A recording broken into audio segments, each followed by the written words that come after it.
കന്യാകുമാരി ജില്ലയിലെ നാട്ടാലം ഗ്രാമത്തിൽ 1712 ഏപ്രിൽ 23 ഒരു ഹൈന്ദവ കുടുംബത്തിലായിരുന്നു ദേവസഹായം പിള്ള ജനിച്ചത്. മാതാപിതാക്കൾ അദ്ദേഹത്തിന് നീലകണ്ഠപിള്ള എന്ന് പേരിട്ടു. വിവിധ മേഖലകളിൽ കഴിവ് തെളിയിച്ച നീലകണ്ഠപിള്ളയെ മാർത്താണ്ഡവർമ്മ തന്റെ കൊട്ടാരത്തിലെ കാര്യദർശിയായി നിയമിച്ചു.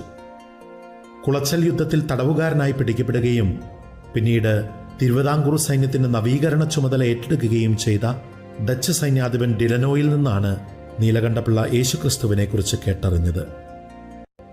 ക്രിസ്തു മാത്രമാണ് ഏകരക്ഷകൻ എന്ന് തിരിച്ചറിഞ്ഞ നീലകണ്ഠപിള്ള തിരുവിതാംകൂറിൽ മിഷണറിയായിരുന്ന ഈശോ സഭാ വൈദികനിൽ നിന്ന് ലാസർ എന്നർത്ഥമുള്ള ദേവസഹായം എന്ന പേരിൽ മാമുദീസ സ്വീകരിച്ചു. സവർണർ മതം മാറുന്നത് നിയമവിരുദ്ധമായിരുന്ന പഴയ തിരുവിതാംകൂറിൽ താൻ തിരിച്ചറിഞ്ഞ ക്രിസ്തുവിനെ പ്രഘോഷിക്കാതിരിക്കാൻ ദേവസഹായം പിള്ളയ്ക്ക് സാധിച്ചിരുന്നില്ല. ഇത് രാജസേവകരുടെയും സഹപ്രവർത്തകരുടെയും ശത്രുതയ്ക്ക് കാരണമായി. അവർ അദ്ദേഹത്തെ രാജ്യദ്രോഹ കുറ്റം ചാർത്തി രാജാവിന്റെ മുൻപിൽ ഹാജരാക്കി. ജീവൻ വേണമെങ്കിൽ ക്രിസ്തുവിനെ ഉപേക്ഷിക്കാൻ രാജാവ് ഉത്തരവിട്ടു. പ്രാണനേക്കാൾ ക്രിസ്തുവിനെ സ്നേഹിച്ച പിള്ള രാജകൽപ്പന അനുസരിക്കാൻ തയ്യാറായില്ല. പിള്ളയുടെ കൈകാലുകൾ ബന്ധിച്ച് ദിവസവും 30 അടി വീതം കാൽവെള്ളയിൽ അടിക്കാൻ രാജാവ് ഉത്തരവിട്ടു.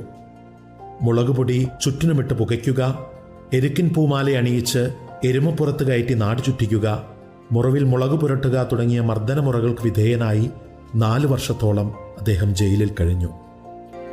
അദ്ദേഹത്തെ വധിക്കാനായി പടയാളികൾ അദ്ദേഹത്തിന് വിഷം കലർന്ന പാനീയം കൊടുത്തു. ദേവസഹായം പിള്ള അതിൽ കുരിശടയാളം വരച്ച് കുടിച്ചു. വിഷം അദ്ദേഹത്തെ ബാധിച്ചില്ല. ഈ വാർത്തകൾ സമീപ പ്രദേശങ്ങളിൽ കാട്ടുതീ പോലെ പടർന്നു. ഈ നില തുടർന്നാൽ ഈ നാട് മുഴുവൻ ഇവന്റെ കൂടെയാകും എന്ന് ഭയപ്പെട്ട് കോപാകുലനായ രാജാവ് ദേവസഹായം പിള്ളയെ ആരുമറിയാതെ കാറ്റാടിമലയിൽ കൊണ്ടുപോയി വെടിവെച്ചു.